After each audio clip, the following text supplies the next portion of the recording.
There are a lot of bad movies out there. They transcend genre, era. There's so much bad out there. And one of my all-time favorite bad movies is the 1988 sci-fi family classic Mac and Me, which is effectively an ET ripoff masquerading as a 99-minute movie. And underneath all that, it's also basically a commercial for McDonald's, Coca-Cola, and Sears. But it's still kind of a fantastic piece of Americana. It's technically fairly well executed, and it's just really strange. Lots of strange choices get made in this film, and I am here for it. So let's watch some of it.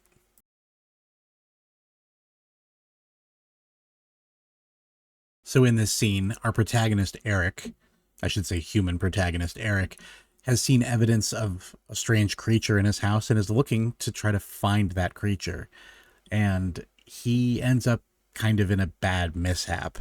If you've ever seen Paul Rudd on any Conan O'Brien talk show, you've probably seen this scene. But let's take a look anyway.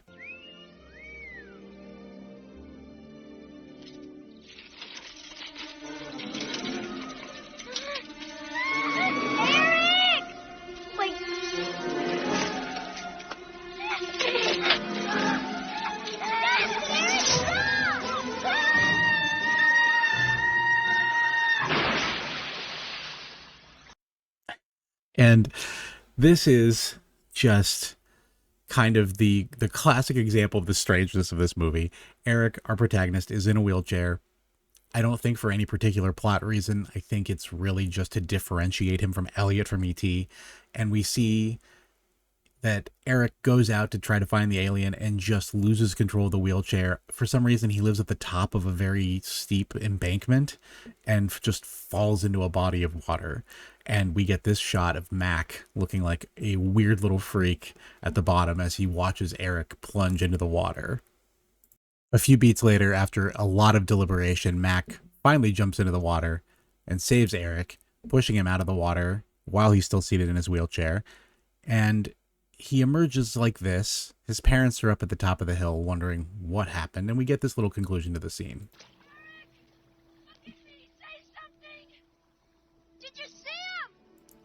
Which, to be fair, that would also be my question, because what a strange situation. This is just a strange scene. What a crazy concept. This kid just falls off a steep hill into a body of water, and like, what's happening? Is this just 80s kid neglect? Like, what are we doing? The prospect of putting a kid in a wheelchair and just pushing him down a mountain, I don't think that would have gotten made anytime after 1988. I can't imagine this coming out in any movie in the 90s or later. Just a wild choice. This could have been any other predicament that Eric gets into that does not involve him just careening down a hill for a full minute. Also, there's a full minute in between Eric falling in the water and Mac actually jumping in and helping him get out. So there's that also. So you're probably wondering, if you haven't seen this movie, what is this? And that's a reasonable question. Mac and Me is the story of Mac, and Mac is named by Eric, our human protagonist. Mac is a mysterious alien creature, and yes, it is an acronym. At the beginning of the movie, Mac and his family escape from a military base slash science lab and end up scattered across America. His family is hiding in the desert. Mac stows away with with Eric's family, and antics ensue. The government chases them down. It's, your very standard 80s alien plot. So let's take a look at that escape scene.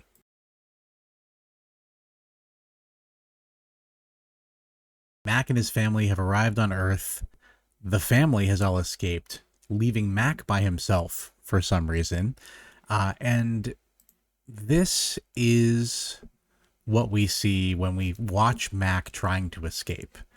It is truly an overreaction. A bunch of soldiers with guns are running towards this door, and the door opens to reveal this tiny little guy, and he's just a little baby. And it's so funny to watch this whole sequence, because you've got a bunch of guys with guns for this tiny alien, And yet they're yelling, don't shoot. And they just kind of let him run uh, and escape.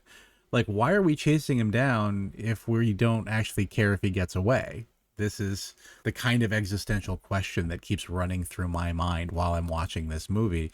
Nobody seems to mind that Mac is getting away. They're just kind of watching him do it. So, okay, here we go. Mac is on a fence and he's doing this. Here comes the sound.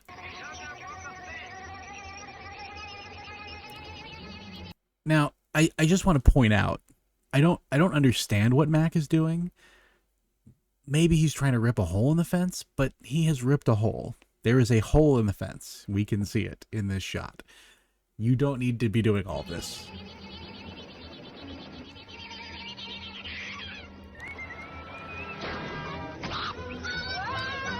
And there it is. Mac goes flying into traffic. It's another weird shot where the logic of the shot doesn't make sense. It seems like he flew backwards, but he landed on a car that wasn't behind the fence. So we get this whole sequence with Mac. Now he's claymation and his eyes are googly on the windshield, and Dad and his kid are screaming, and we're driving the wrong way in traffic because we're panicking. And I just, it's such a funny little sequence of Mac causing all of this mayhem. Mac finally gets knocked off the car, and then this scene concludes like this.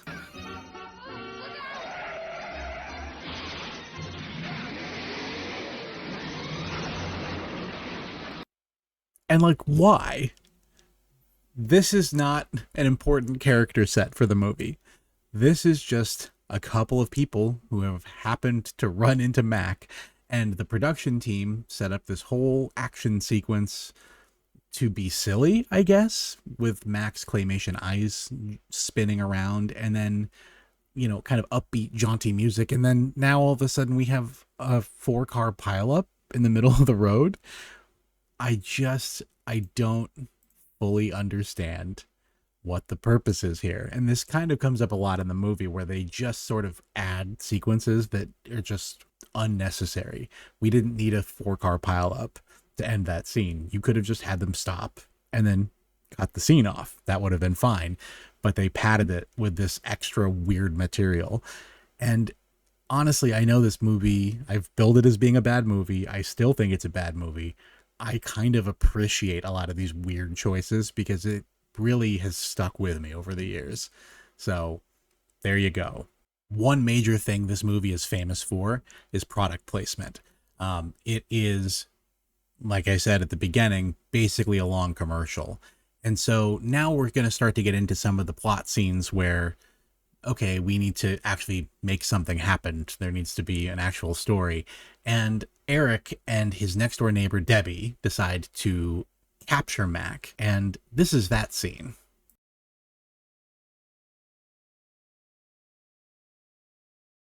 Remember when I said this movie was basically a commercial? Yeah, I wasn't kidding. Here we see our beloved Mac, Coke in hand, because Coke is what has lured him into the room. And Debbie and Eric, Debbie is Eric's next door neighbor, have decided to capture Mac using a vacuum cleaner with a backpack compartment. Here's the beginning of that scene.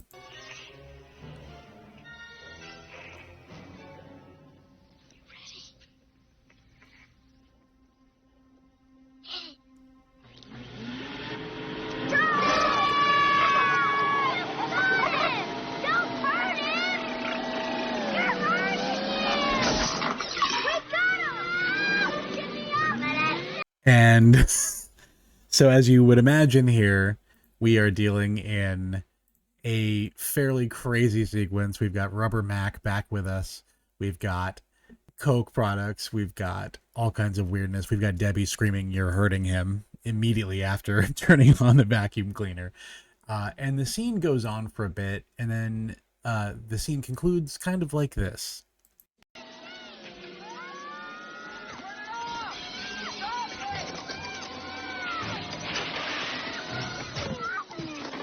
It's honestly just the slamming into the wall after she gets thrown across the sea. It's just very funny. I get that you have to capture an alien somehow, And then this little moment plays out. You okay? You get me off of here. I think I'm gonna throw up. Would somebody please tell me what is happening? He's in the vacuum. What? What are you talking about? The thing I've been telling you about, the Mac. What? The mysterious alien creature. I think that's the title of the movie, isn't it? Yeah, it's always a good sign when you get the explanation for the acronym halfway through a movie or a third of the way through the movie. Yikes. At least they've captured Mac. That's something. I've jumped forward a little bit here. Now Mac is out of the vacuum, and the solution, of course, to making Mac feel better is exactly what you think it is. It is more Coca-Cola. We hurt him bad, didn't we? Hey, he looks tired. This is unreal. This is incredible. Here's what ails you. I love this so much as a concept. The idea that Coca-Cola would revive an alien that has been knocked around inside a vacuum cleaner canister. What a wild way to plug Coca-Cola products. Great job, Mac and me. You've done it again. Of course, there is more that happens after this. There are government agents chasing Eric and his family down, and they're trying to find Mac, aka the Mac. And we end up going to a child's birthday party. I guess, you know, kids still have social obligations even when they're running from the government. And so we then end up at what I think is the weirdest scene of the whole movie. And this is like the epitome of the 80s McDonald's commercial experience.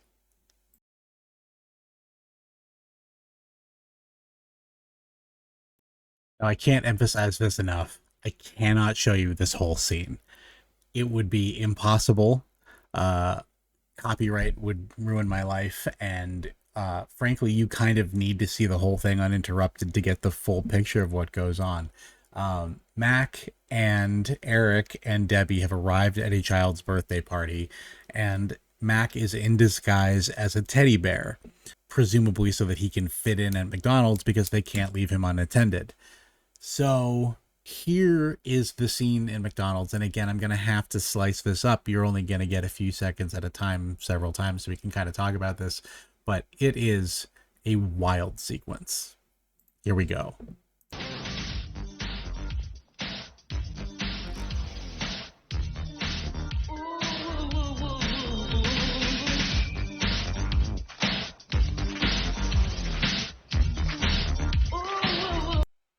I love this immediately because of we're not even inside the restaurant, right? You can see the McDonald's sign in the background.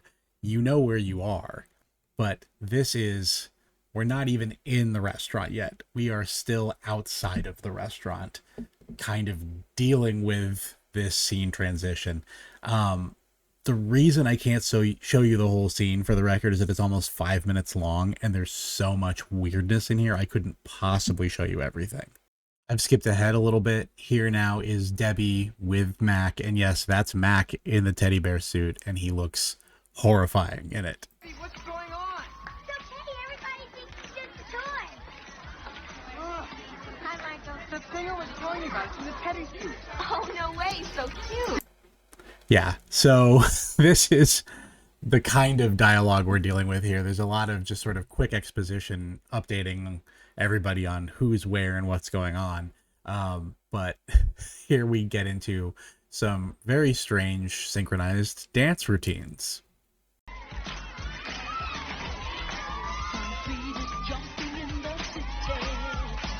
Okay, pick up the pace. That's very good, Captain. I love a spontaneous dance routine in a McDonald's as much as anybody else. It's such a strange choice.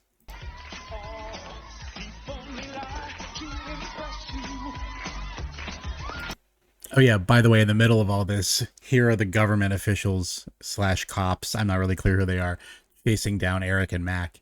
And they are as bewildered, I think, as I am watching this movie. They're sort of the Greek chorus for this weird little scene.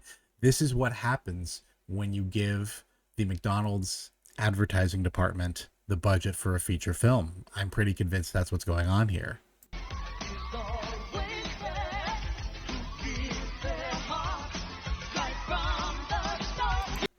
And it's so delightful, and yet it's also so 80s. It's wild. Oh, by the way, in this shot, this is Eric's older brother and Debbie's older sister works at McDonald's, and every shot she's in, she's wearing her McDonald's uniform for the whole movie, which is just a nice little, you know, chef's kiss added touch. So the dancing continues.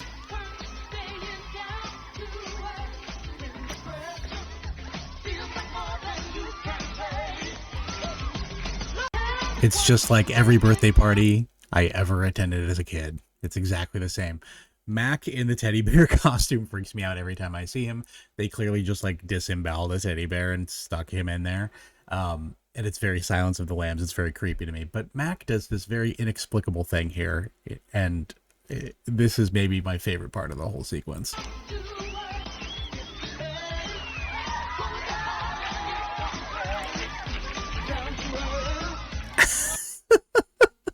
I don't understand. I don't understand what the point of that was. Why would Mac do this, right? He's running from the cops. He's in hiding. He's at a child's birthday party where maybe I'm projecting. I feel like I would be overwhelmed if I were a space alien in this situation. And no, he decides to just sort of float onto the counter of the McDonald's health code violation. Hello, where he then just dances in front of a bunch of McDonald's workers and the menu.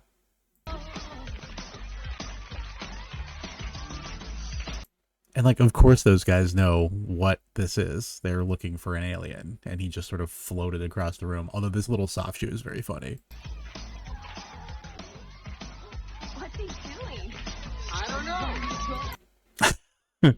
I don't know either. This scene goes on for a while. Finally, the guy in the background that just walked outside is finally radioing somebody to say, "Get in here. Where are you? We need to capture this alien." It's just such a funny sequence, and it's a full 4.5 to 5 minutes of just kids at a birthday party dancing. And I mean, the dancing doesn't belong in the air quotes. It's not authentic to what's happening here. If this is a child's birthday party, there's not like a synchronized dance routine with people of all ages. It's what a weird thing.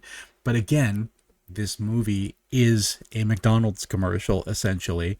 It is called Mac and Me. What an obvious plug, right? So, of course, we're going to get a sequence like this where a McDonald's commercial can be extended for several minutes. And let's really just shove the fun down the throats of the people watching.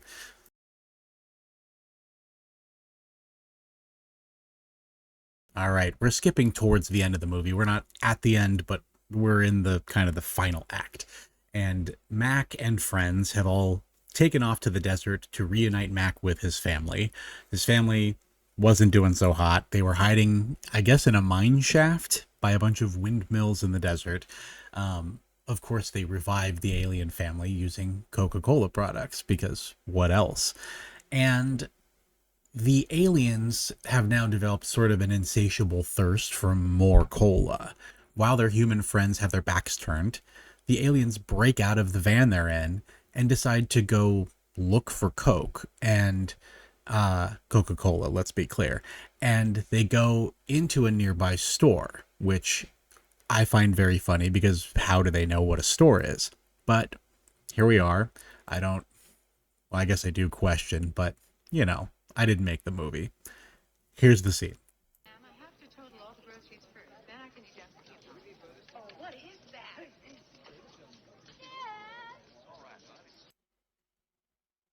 One of the shots of all time.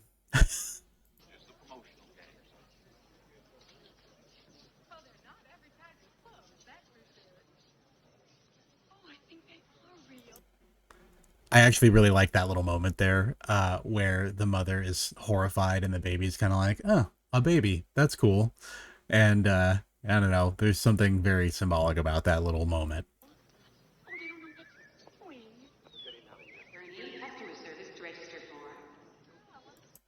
I think that might be my favorite thing, most accurate retail employee of all time. I'm gonna let the manager handle this. Also, calling for customer service when aliens walk into the store just feels like a wild underreaction to me. Hey, hey, put that down.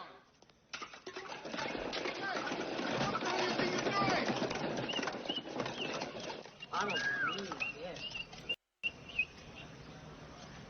this. Just what a crazy it's such a funny moment with alien Papa walking around the corner holding a watermelon in both hands for some reason. I don't know why a watermelon, but this scene, it's immediately so strange, and we're getting close to the end of the movie, so you know there's going to be an action sequence coming up, and there is an action sequence coming up, but I do want to skip ahead to the end of this little inside the grocery store moment.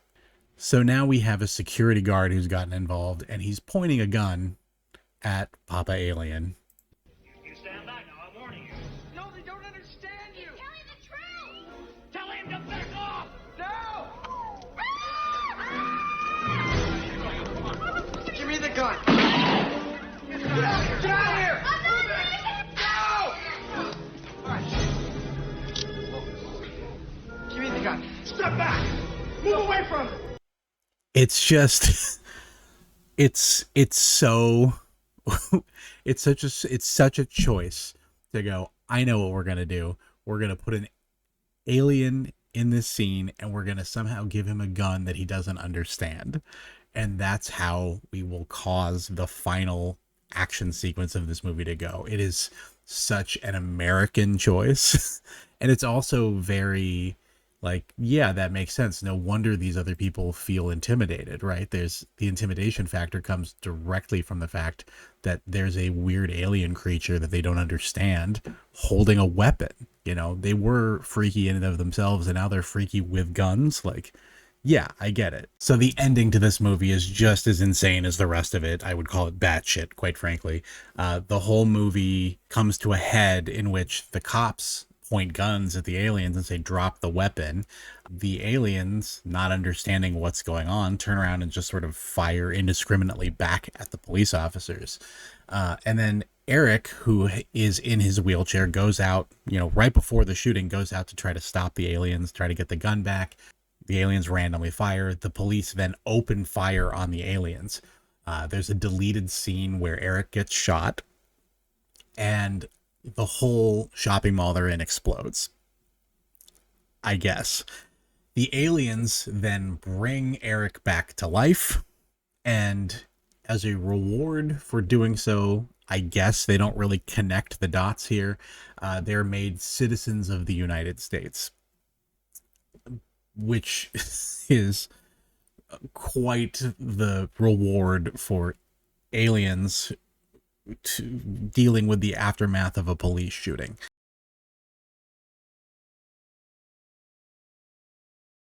Anyway, this is the final scene of the movie, and I cannot help but think about the intro to Full House, like the Full House opening credits, every time I see this little moment. Sometimes it's not so clear. You're out there all alone. This shot in particular, and there's baby Michelle in the car seat in the back. It's unbelievable. It's like mind-boggling to me how similar this is, and because this movie came out in 1988, you know, Full House, I think first came out in 87. It was the late 80s for sure. I do wonder if this was kind of cribbed from Full House. There is a part of me that really wants it to be the other way around, and I kind of doubt that's the case. And now for the final little bit of this movie. This is just so funny to me because no, of course they won't. Of course they won't. That's crazy talk. Can you imagine a Mac and Me sequel? Because I cannot. Not at all. So yeah, those scenes are very emblematic of this extremely weird, extremely commercial movie. You know, it's very much a time capsule of 80s American consumerism. You know, it's very product placement as art, you know, from things like Coca-Cola to Sears. And by the way, McKids is a Sears McDonald's collab on fashion that came out in the late 80s.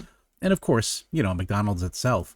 We see all of these very prominent brands very much brought to the forefront. And, you know, this isn't the last time this happened.